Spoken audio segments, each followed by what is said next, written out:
जय श्री राधे। प्रिय दर्शकों, आप सभी का स्वागत है हमारे YouTube चैनल सरल कर्म कांड एंड भजन सीखे हरिओम पर। आप सभी को धनतेरस की हार्दिक शुभकामनाएं।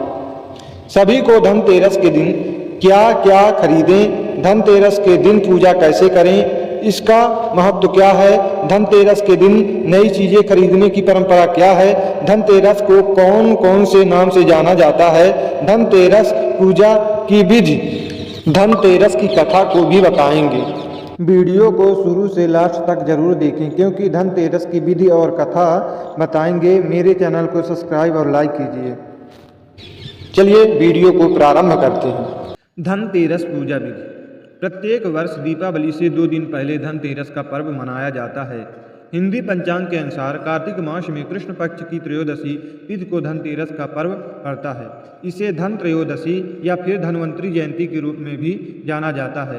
पौराणिक कथा के अनुसार इस दिन समुद्र मंथन से भगवान धन्वंतरी अमृत कलश लेकर प्रकट हुए थे। इस दिन माँ लक्ष्मी, कोषाध्यक्ष कुबेर और भगवान धन्वंतरी का पूजन किया जाता है। धार्मिक मान्यता के अनुसार इस दिन पूजन करने से घर में धन के भंडार हमेशा भरे रहते हैं और धन संपदा में वृद्धि होती है। धनतेरस के दिन नई चीजें खरीदने की परंपरा भी है। इस पर्व को धन समृद्धिदायक माना गया है। धनतेरस वाले दिन से ही दीपोत्सव यानी दीपावली की शुरुआत हो जाती है। मान्यता है कि इस दिन विधि पूर्वक पूजन करने से घर में धन की कमी नहीं होती है। धनतेरस की पूजा विधि। धनतेरस पर शाम के वक्त शुभ मुहूर्त में उत्तर दिशा या पूर्व दिशा में मुंह होना चाहिए। भगवान धन्वंतरी, माँ लक्ष्मी तथा कुबेर जी की तस्वीर या प्रतिमा को स्थापित कर लीजिए। आपने इस दिन जो भी धातु, बर्तन अथवा ज्वेलरी की खरीदी है उसी चौकी भी रखें। अब गंगा जल का छींटा दे, दीप प्रज्वलित करें और विधिवत पूजन करना आरंभ करें।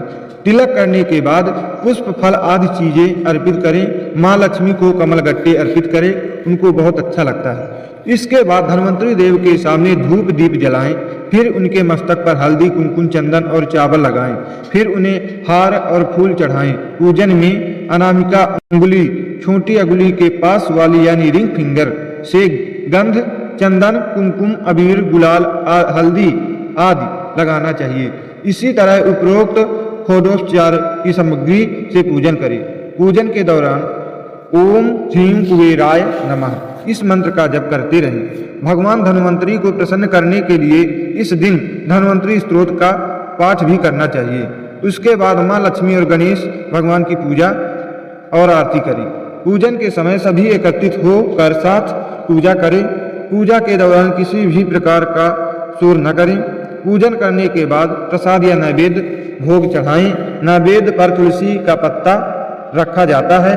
पूजा के बाद अब मुख्य द्वार या आंगन में प्रदोष काल में दिए जलाएं। रात्रि में घर के सभी कोने में भी दिए जलाएं। धनतेरस पर यम के नाम का दीपक अवश्य जलाएं। इसके लिए सबसे पहले एक पटरी पर स्वस्तिक बनाएं तथा मिट्टी का दीपक प्रज्वलित करें। दीप पर तिलक लगाएं। अब चावल, फूल तथा चीनी अर्पित करें। उसके उपरांत घर के लोगों का तिलक करें तथा दीपक की बत्ती को दक्षिण दिशा की ओर करके दरवाजे पर रख दें क्योंकि दक्षिण दिशा को यम की दिशा माना गया। चलिए कथा को शुरू करते हैं। धनतेरस की कथा। पौराणिक कथा के अनुसार एक बार महर्षि दुर्वासा के श्राप के कारण स्वर्ग श्रीहीन ऐश्वर्य, धन, वैभव आदि हो गया।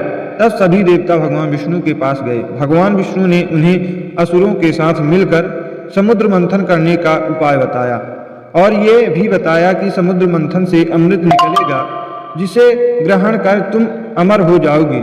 साथ ही स्वर्ग की संपदा भी पुनः लौट आएगी। यह बात जब देवताओं ने असुरों के राजा बलि को बताई तो वे भी समुद्र मंथन के लिए तैयार हो गए। वासुकी नाग की नैति बनाई गई और मद्राचल पर्वत की सहायता से समुद्र को मथा गया। समुद्र मंथन से उच्चैश्रवा घोड़ा, ऐरावत हाथी, लक्ष्मी, भगवान धन्वंतरी सहित 14 रथ निकले। भगवान धन्वंतरी के हाथ में अमृत कलश देकर देवता और असुरों में लड़ाई छिड़ गई। तब भगवान विष्णु ने मोहिनी अवतार लेकर छल से देवताओं को अमृत पिला दिया और असुरों असुर उसे वांछित रह गए। शास्त्र के अनुसार इसी दिन भगवान धन्वंतरी का जन्म हुआ था।